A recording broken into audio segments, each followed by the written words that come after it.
Hello everyone. आप लोगों के द्वारा मुझे यह सिलेबस भेजा गया है। छत्तीसगढ़ लोक सेवा आयोग सहायक संचालन योजना आर्थिक एवं सांख्यिकी विभाग के पद पर सीधी भर्ती के लिए। तो देखिए, सबसे पहले मैं ये बता दूं स्टूडेंट, इसका जो सिलेबस है ये काफी डिटेल्ड सिलेबस है, क्योंकि इस सिलेबस में आपको ना केवल सांख्यिकी पढ़ना है बल्कि इकोनोमेट्रिक्स के साथ साथ इकोनॉमिक्स भी पढ़ना है और अकाउंट्स भी है। तो ये इकोनॉमिक्स, अकाउंट्स, इकोनोमेट्रिक्स और स्टैट, इन सभी का कॉम्बिनेशन बहुत डिटेल में ये सिलेबस है और सीट्स इसमें थोड़ी कम है, तो इस पर मेहनत बहुत ज़्यादा लगेगी आपकी। और स्टूडेंट, इसके पर्टिकुलर बताने के पहले let me introduce myself. I am doctor Shipra Srivastava. Student, I am UGC NET qualified and PhD from Jammu University, and my specialization is in mathematical economics and econometrics. And this is my mobile number 8439066995. And student, this is my app Shipranomics. इस app पर आपको different courses available हैं, तो must download my app, that is Shipranomics. Student देखो, ये जो CGPSC का exam है, सहायक संचालक असिस्टेंट डायरेक्टर का, ये इस परीक्षा में 300 अंकों की ये परीक्षा है, ठीक है। और साक्षात्कार के केवल 30 अंक इसमें दिए गए। केवल तो मैं नहीं कहती हूँ, क्योंकि साक्षात्कार काफी इंपॉर्टेंस रखता है। मतलब इसमें कुल मिला के 330 अंकों के लिए आपको ये एग्जाम देना है, जिसमें से अगर आप बात करो भाग 1 में छत्तीसगढ़, उससे 50 प्रश्न हैं और भाग 2 संबंधित विषय से 100 प्रश्न है 200 अंकों के। तो संबंधित विषय पर आपको बहुत ही ज्यादा ध्यान देना है, ये आपका डिसिसिव फैक्टर रहेगा। अब इसमें पहले बताने के पहले स्टूडेंट, मैं इसमें आपको ये बता दूं कि इसमें किस किस चीजों पर आपको फोकस करना है। देखो, सबसे पहले तो आपको इसमें माइक्रो इकोनॉमिक्स का सिलेबस दिया गया है और काफी डिटेल सिलेबस है माइक्रो इकोनॉमिक्स का भी। माइक्रो के साथ मैक्रो इकोनॉमिक्स का सिलेबस है। तीसरे स्थान पर हम ले लें मॉनेटरी इकोनॉमिक्स का सिलेबस है। मॉनेटरी के बाद जो भी इकोनॉमिक्स के टॉपिक होते हैं, पब्लिक फाइनेंस का कुछ टॉपिक दिया गया है। पब्लिक फाइनेंस के बाद डेवलपमेंट के टॉपिक्स दिए गए हैं। डेवलपमेंट के बाद इसमें 6 नंबर पर आप ले लो इंटरनेशनल इकोनॉमिक्स का टॉपिक दिया गया है। साथ ही इसमें दो चीजें जो अलग से ऐड की हैं इकोनॉमिक्स में, वो है श्रम अर्थशास्त्र या लेबर इकोनॉमिक्स। लेबर इकोनॉमिक्स से भी आपको इसमें पोर्शन डाले गए हैं, श्रम अर्थशास्त्र और कृषि एग्रीकल्चर इकोनॉमिक्स का भी इसमें काफी डिटेल्ड टॉपिक डाला गया है, एग्री इकोनॉमिक्स। और इंडियन इकोनॉमिक्स के पोर्शन मुझे बहुत ही कम लग रहे हैं। इसमें स्पेशलाइजेशन की बात की गई, लेबर इकोनॉमिक्स से आपको क्वेश्चंस उठाए जाएंगे, एग्रीकल्चर इकोनॉमिक्स से क्वेश्चन उठाए जाएंगे, ठीक है। तो ये तो बात हुई आपके माइक्रो की। अब आप आ जाओ इकोनॉमिक्स के बाद, अब आप आ जाओ सांख्यिकी पर। सांख्यिकी का जो पेपर है स्टूडेंट, इसमें 2 तरह के क्वेश्चंस की संभावना है। पहला तो जो सिंपल वाला सांख्यिकी आप पढ़ते हो, है ना, मीन मीडियन मोड, तो बहुत ही सिंपल हो गया इसके लिए। इस सांख्यिकी के सिलेबस में आपको बेसिक कॉन्सेप्ट तो पढ़ना ही है ना, माध्य माध्यिका, बहुलक, रिग्रेशन, कोरिलेशन, प्रोबेबिलिटी तक का बहुत ही इजी है।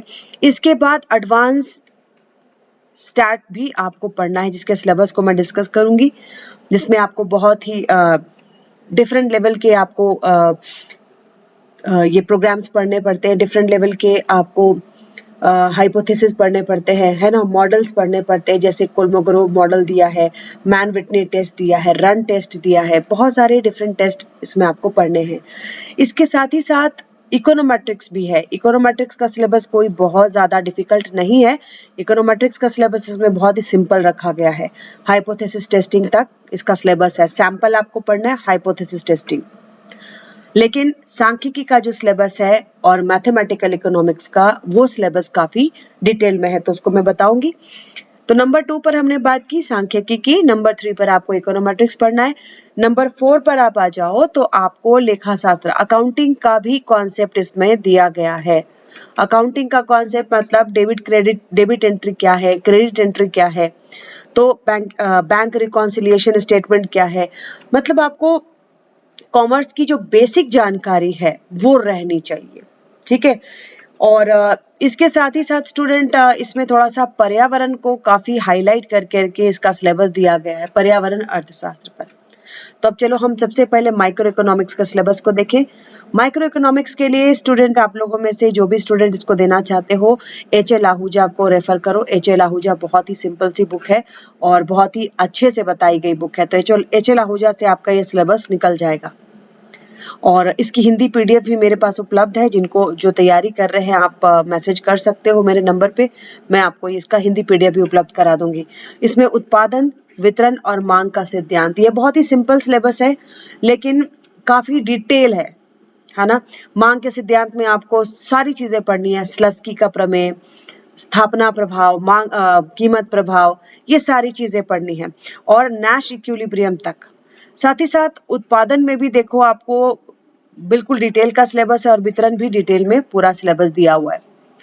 पब्लिक फाइनेंस में आपको लोक वित्त का धारणा, taxation, public expenditure, fiscal policy जो आप नॉर्मल आप पढ़ते हो, ये सारी चीजें दी गई है। फेडरल फाइनेंस, बजट निर्माण, राजकोषीय नीति। तो इसमें बेसिकली आपको करना क्या है, सबसे पहले तो आर.एल. लेखी की बुक आती है, लेखी की बुक को अच्छे से पढ़ जाइए। आर.एल. लेखी की बुक काफी अच्छी बुक है, काफी डिटेल में। और इसके अलावा जो नया बजट आया है उस बजट को आप पूरा कर लीजिए। मॉनेटरी का सिलेबस, मौद्रिक अर्थशास्त्र के सिलेबस में मुद्रा एवं बैंकिंग से रिलेटेड ये सारी चीजें हैं। जो इंग्लिश मीडियम के स्टूडेंट हो, मैं उनको हमेशा बताती हूँ कि भाई एमएल सेठ की एक बुक आती है, एमएल सेठ की बुक आती है मॉनेटरी एंड बैंकिंग पर, उसको आप जो इंग्लिश मीडियम के स्टूडेंट हो, दिस बुक इज ऑसम, बहुत ही बढ़िया बुक है, आप इसको कंसिडर कर सकते हो। जो हिंदी मीडियम के स्टूडेंट हैं, हिंदी मीडियम के लिए स्टूडेंट इसमें जो बुक है मैं जो आपको इसमें बताती हूँ भाई, इसमें आप बेसिकली लेकर के चलिए। मौद्रिक अर्थशास्त्र में भी आहूजा की बुक आती है, काफी सिंपल लहजे में लिखी हुई ये बुक होती है। मुद्रा एवं बैंकिंग में आपको वस्तु बाजार, मतलब आपको मनी मार्केट और कैपिटल मार्केट दोनों दिया गया है। तो इसके लिए आप मेरा भी कोर्स परचेस कर सकते हो स्टूडेंट, क्योंकि मॉनेटरी इकोनॉमिक्स पे मैंने अलग से कोर्स पब्लिश किया हुआ है। Mathematics and stat, mathematics and stat को काफी डिटेल सिलेबस है इसका। इसमें अर्थशास्त्र की जो गुणात्मक पद्धतियां हैं, देखो इसमें मैथमेटिकल इकोनॉमिक्स में लियोनटिफ मॉडल है, ठीक है, लिनियर प्रोग्रामिंग है, ये सारा आपको मेहता मदनानी की बुक में मिल जाता है और काफी अच्छे से लिखी हुई बुक है। मेहता मदनानी के बुक से बहुत ही अच्छे से लिखी हुई है। और एक आधा बुक जो है जो हिंदी मीडियम में बी.एन. गुप्ता की बुक आती है, उसमें भी मैथमेटिकल इकोनॉमिक्स बहुत अच्छे से दिया हुआ है। सांख्यिकी एवं अर्थमिति, आप देखो सांख्यिकी में इसमें यहाँ पर बहुत ही सिंपल से पहले शुरू किया है, केंद्रीय प्रवृत्ति से, मीन मीडियन मोड के बाद आपको इसमें कोरिलेशन, टाइम सीरीज, ठीक है, प्रतिचयन, सैम्पलिंग की जो टेक्निक्स होती है, ये सारा आपको पढ़ना है। मल्टी कोलिनियरिटी तक भी इसमें पढ़ना है। तो सांख्यिकी के लिए सिंपली मैं आपको बताऊंगी, अगर आपको सांख्यिकी पढ़ना है तो एक तो आपको बी.एन. गुप्ता की बुक आती है, और दूसरा एक राजस्थान यूनिवर्सिटी की बुक भी है, नागर की बुक। जो हिंदी मीडियम वाले बच्चे हैं, आप इन दोनों बुक को देख सकते हैं। नागर की बुक भी काफी डिटेल में लिखी हुई है और बी.एन. गुप्ता भी काफी डिटेल में लिखी हुई बुक है। और जो इंग्लिश मीडियम के बच्चे हैं भाई, आप लोगों के लिए तो मैं ये कहूंगी कि मेहता मदनानी की बुक इज द बेस्ट, और सांख्यिकी एवं अर्थमिति उसमें काफी अच्छे से आपको मिलेगी। मैक्रो इकोनॉमिक्स के लिए एच.एल. आहूजा रेफर कीजिए। राष्ट्रीय आय, राज्य सकल घरेलू उत्पाद, तो देखो राष्ट्रीय आय का जो कॉन्सेप्ट है वो बहुत ही अच्छा होना चाहिए। इससे जो सवाल आते हैं काफी कॉन्सेप्चुअल सवाल आते हैं, ठीक है, तो उसको ध्यान से कीजिएगा। इंडस्ट्रियल इकोनॉमिक्स, श्रम अर्थशास्त्र, लेबर इकोनॉमिक्स या इंडस्ट्रियल इकोनॉमिक्स भी इसमें डाला गया है। श्रम अर्थशास्त्र में भाई रोजगार क्या है, बेरोजगारी क्या है, आंशिक रोजगार क्या है, लेबर, औद्योगिक संबंध, श्रम कल्याण, तो लेबर इकोनॉमिक्स का एक टॉपिक इसमें ऐड किया हुआ है। और क्योंकि देखो बहुत सारे ब्रांचेस होते हैं, एग्रीकल्चर इकोनॉमिक, लेबर इकोनॉमिक, तो ये इसमें मैं देख रही हूँ कि इसमें लेबर इकोनॉमिक्स को डाला गया है। इंडस्ट्रियल रिलेशंस, ये सारी चीजें आपको पढ़नी है। इसके साथ ही साथ बाजार का ढांचा कैसा होना चाहिए, मोनोपोलिस्टिक प्राइस कैसी होनी चाहिए, ओलिगोपोलिस्टिक मार्केट कैसा होता है, उसमें मूल्य का निर्धारण किस तरीके से होता है, तो इसको थोड़ा सा आप माइक्रो इकोनॉमिक्स से जोड़ करके पढ़िएगा। राज्य बाजार एवं नियोजन, विकासशील अर्थव्यवस्था में प्लान्ड इकोनॉमी में किस तरीके से काम होता है और फ्री इकोनॉमी में किस तरीके से काम होता है, इसमें आपको पढ़ना है। पर्यावरण का एक काफी डिटेल सिलेबस आपको दिया गया है। पर्यावरण पर आपको बहुत जगह अलग अलग से नोट्स मिल जाते हैं और पर्यावरण में भी स्टूडेंट, मैं तो रेफर करती हूँ थिरलवाल की बुक। थिरलवाल में अच्छे से लिखा हुआ भी है और इसके अलावा आहूजा। इन दोनों के अलावा बहुत सारी चीजों को आपको साइट से निकालना पड़ता है, ऑनलाइन मटेरियल लेने पड़ते हैं, क्योंकि पर्यावरण अर्थशास्त्र पर सारे मटेरियल एक जगह नहीं मिलते। और इसके साथ ही साथ मैं बोलूंगी current affair of economy. Current affair of economy मैं इसलिए बोल रही हूँ स्टूडेंट, क्योंकि अभी जो पीएम के द्वारा लक्ष्य दिया गया है ग्रीन हाइड्रोजन का और जीरो कार्बन एमिशन का, तो ये सारी चीजें अभी करंट अफेयर में चल रही हैं जो आपके एग्जाम का हिस्सा बन सकती है। ठीक है, तो संधारित विकास का जो लक्ष्य है, उस लक्ष्य को प्राप्त करने के लिए भारत क्या कर रहा है, ये अभी लगातार न्यूज में बना हुआ है। तो आप लोग इस सिलेबस के साथ साथ न्यूज़पेपर भी पढ़ते रहिए। ठीक है, जिसमें कि आपको बिजनेस स्टैंडर्ड बहुत ही अच्छा न्यूज़पेपर है और उसमें ये चीजें बहुत अभी लगातार न्यूज में आ रही है। तो पर्यावरण से रिलेटेड तैयारी करने के लिए आप किसी एक न्यूज़पेपर को जरूर रेफर कीजिए। और स्टूडेंट, एनवायरमेंट इकोनॉमिक्स पर मैं बहुत ही जल्दी ये कोर्स पब्लिश करने वाली हूँ, क्योंकि ये बहुत सारे बच्चे रिक्वेस्ट कर रहे हैं कि मैम पर्यावरण अर्थशास्त्र पर एक अलग सा पीडीएफ होना चाहिए। इंटरनेशनल का सिलेबस काफी इजी है। इंटरनेशनल में अंतर्राष्ट्रीय अर्थशास्त्र की जो जो सिद्धांत है वो सिद्धांत आपको पढ़ना है, भुगतान संतुलन पढ़ना है। तो देखो, जो इंग्लिश मीडियम के बच्चे हैं, मैं उनको जो बुक बताती हूँ, साल्वाटोर की बुक अच्छी है लेकिन काफी हाई फंडा बुक है और उसको पढ़ने के लिए बहुत समय चाहिए। बहुत ही सिंपल सी एक बुक आती है एच जी मन्नूर की। H G Mannur Malaysian writer हैं और काफी अच्छा लिखते हैं स्टूडेंट। तो अब देखो, जिस बुक की भाषा आपको समझ में आए ना, वो बुक आपके लिए अच्छी होती है। जैसे एक बुक मैं बताती हूँ, जो बच्चे हैं, एमएल सेठ। एमएल सेठ का जो लैंग्वेज है काफी सिंपल है। एमएल सेठ की बुक आपको मॉनेटरी इकोनॉमिक्स, पब्लिक फाइनेंस और इंटरनेशनल तीनों की कंबाइंड एक बुक आती है। वो बहुत अच्छी बुक है कॉन्सेप्ट बनाने के लिए। इसके बाद डेवलपमेंट का सिलेबस दिया हुआ है। डेवलपमेंट के सिलेबस में भी आई रेफर आहूजा एंड थिरलवाल, दोनों को लेकर के मैं चलती हूँ और इसमें बहुत सारे मॉडल्स आपको दिए गए हैं। देखो, जैसे हम एडम स्मिथ से शुरू करते हैं, रिकार्डो पर जाते हैं, मार्क्स पर जाते हैं, तो इसमें टोटल आपको जितने भी आपको मॉडल है सारे दिए गए। और इसमें एक अलग से मॉडल मैं देख रही हूँ, एमिन एवं फ्रैंक का, डिपेंडेंसी थॉट का, आश्रित विचारधारा। तो एमिन एवं फ्रैंक का बस एक नया जोड़ा हुआ है, बाकी सारी चीजें जो है मेरी कराई हुई है स्टूडेंट।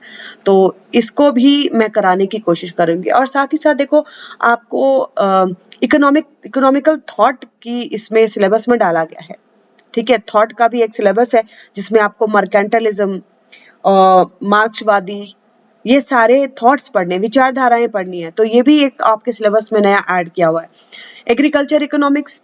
एग्रीकल्चर इकोनॉमिक्स में देखो, सिंपली आप ध्यान दे देना, अभी एमएसपी पर ध्यान देना, प्राइस पॉलिसी पर ध्यान देना, क्योंकि काफी ज्यादा अभी इस पर डिस्कशन चल रहा था। और एग्रीकल्चर इकोनॉमिक्स कोई अलग से पढ़ने की जरूरत नहीं है। मिश्रा एवं पुरी की बुक आप इसमें रेफर कर सकते हो। मिश्रा एवं पुरी काफी सिंपल बुक है। मिश्रा एवं पुरी का लैंग्वेज भी काफी इजी है। दत्त एवं सुंदरम मैं नहीं रेफर करने के लिए कह रही हूँ, क्योंकि दत्त एवं सुंदरम जो है वो काफी एडवांस बुक है। मिश्रा एवं पुरी पुराना बुक भी है तो चलेगा, पुराने बुक को पढ़िए और साथ में आर्थिक सर्वेक्षण इसके साथ रेफर कीजिए। एंड स्टूडेंट, एक टेक्निक इसमें और होती है, आर्थिक सर्वेक्षण अगर आप 2-3 सालों से तैयारी कर रहे हो या आपको पिछला आर्थिक सर्वेक्षण मिल जाता है, तो 2-3 सालों के आर्थिक सर्वेक्षण को लेकर के भी एक बार आप रीड करके कोशिश करो। तो एक कॉन्सेप्ट तो ऐसे भी बन जाता है। जैसे मेरे पास तो 5-6 साल के इस तरह पड़े रहते हैं, इकोनॉमिक सर्वे मैं परचेज करती हूँ। तो इकोनॉमिक सर्वे भी अगर हम 2-3 सालों का देखते हैं तो हमें बहुत ज्यादा ज्ञान मिल जाता है कि अर्थव्यवस्था में, कृषि क्षेत्र में पिछले 4-5 सालों से क्या चल रहा है। तो हमें बुक में जाने की भी जरूरत नहीं पड़ती। ठीक है, क्योंकि बुक कहाँ से लिखा होता है, बुक भी इन्हीं सबको कंपाइल करके लिखा होता है। तो आर्थिक सर्वेक्षण पर ध्यान देने, आर्थिक सर्वेक्षण को पढ़ने की एक आदत बना लीजिए। अकाउंटिंग मेथड्स में मैंने बताया, सिंपल से मेथड्स आपको पढ़ने हैं। लेखांकन का अर्थ क्या है, डेबिट एंट्री, क्रेडिट एंट्री क्या होती है, जर्नल किस तरीके से बनाए जाते हैं, उसकी प्रविष्टि कैसे की जाती है। ठीक है, जर्नल क्या है, लेजर क्या है, और अंतिम लेखा बैलेंस शीट किस तरीके से बनाया जाता है, प्रॉफिट एंड लॉस अकाउंट, इन सभी का नॉर्मल आपको अब मैथ बनाने में मत चले जाना कि बैलेंस शीट में किस तरीके से बैलेंस होता है भाई, बस इतना जानना है आपको कि बैलेंस शीट क्या है, कैसे बनाया जाता है, प्रविष्टियां कैसे की जाती है, सिंगल प्रविष्टि क्या है, डबल प्रविष्टि क्या है, ये सारी चीजों का ज्ञान आपको होना है। एडवांस स्टैट में देखो बहुत सारी चीजें आपको पढ़नी है। जितने भी लघु गुणक हैं, बीटा, गामा, ये सारे लघु गुणक आपको पढ़ने हैं। और इसमें प्रायिकता, जो प्रोबेबिलिटी है, प्रोबेबिलिटी बंटन भी आपको पढ़ना है। प्रोबेबिलिटी डिस्ट्रीब्यूशन बहुत तरह के होते हैं।